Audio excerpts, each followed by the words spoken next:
Bapak, Ibu, dan Saudara sekalian, firman Tuhan akan kita renungkan dari Lukas 8 ayat 27 dan 28 demikian. Setelah Yesus naik ke darat, datanglah seorang laki-laki dari kota itu menemui dia.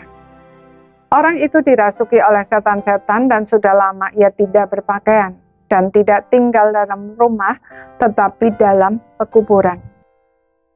Ketika ia melihat Yesus, ia berteriak lalu tersungkur di hadapannya dan berkata dengan suara keras, "Apa urusanmu dengan aku, hai Yesus, Anak Allah yang Maha Tinggi? Aku memohon kepadamu supaya engkau jangan menyiksa aku." Saudara, pada umumnya orang takut kepada setan dan roh-roh jahat. Tetapi ada juga yang justru sangat tertarik kepada mereka, sebab dapat memberi keuntungan besar secara instan. Kedua sikap tersebut sangatlah berbahaya, sebab jika kita takut, maka iblis akan menggunakan ketakutan kita itu untuk semakin mengintimidasi dan melumpuhkan kita, sehingga kita tidak berani melakukan apapun dan hidup kita menjadi sia-sia.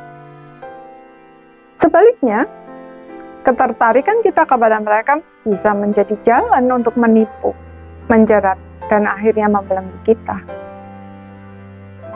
Jika itu terjadi, maka kita akan sulit sekali untuk membebaskan diri, dan mereka tidak akan berhenti menyiksa kita sampai kita benar-benar hancur. Itulah yang terjadi dengan orang yang dirasuk setan di Gerasa. Kita tidak tahu apa yang menyebabkannya, tetapi yang jelas setan-setan itu membelenggu, menyeret-nyeret, dan terus menyiksanya. Dan tidak ada seorang pun yang dapat menolong membebaskannya kecuali Tuhan Yesus. Jadi, sikap yang benar adalah tidak takut dan tidak tertarik kepada setan dan roh-roh jahat, melainkan percaya dan menyerahkan diri kepada Tuhan, serta menghadapi mereka dengan otoritas Tuhan. Percayalah, setiap orang percaya sudah diberi otoritas untuk melawan setan. Dan setan tidak bisa berbuat apapun kecuali menurut apa yang Tuhan Yesus perintahkan. Kalaupun saat itu Tuhan Yesus mengabulkan permintaan mereka untuk masuk ke babi-babi, bukan berarti Tuhan Yesus mau berkompromi atau berdamai dengan mereka. Buktinya babi-babi itu akhirnya terjun ke dalam danau dan mati lemas. Artinya, Tuhan Yesus nampaknya mengabulkan permintaan mereka, tetapi sebenarnya Dia mengirim mereka ke tempat yang tepat dan mengunci mereka sehingga mereka tidak bisa lagi mengganggu korbannya.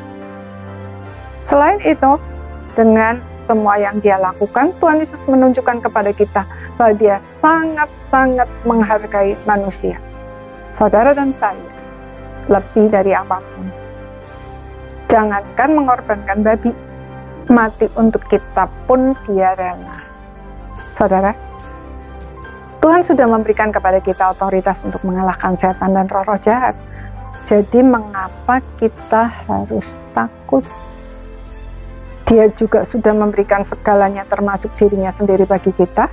Jadi, mengapa kita harus tertarik kepada mereka? 1 Petrus 5 ayat 8 dan 9 berkata, "Sadarlah dan berjaga-jagalah. Lawanmu si iblis berjalan keliling sama seperti singa yang mengaum-ngaum dan mencari orang yang dapat ditelannya. Lawanlah dia dengan iman yang teguh.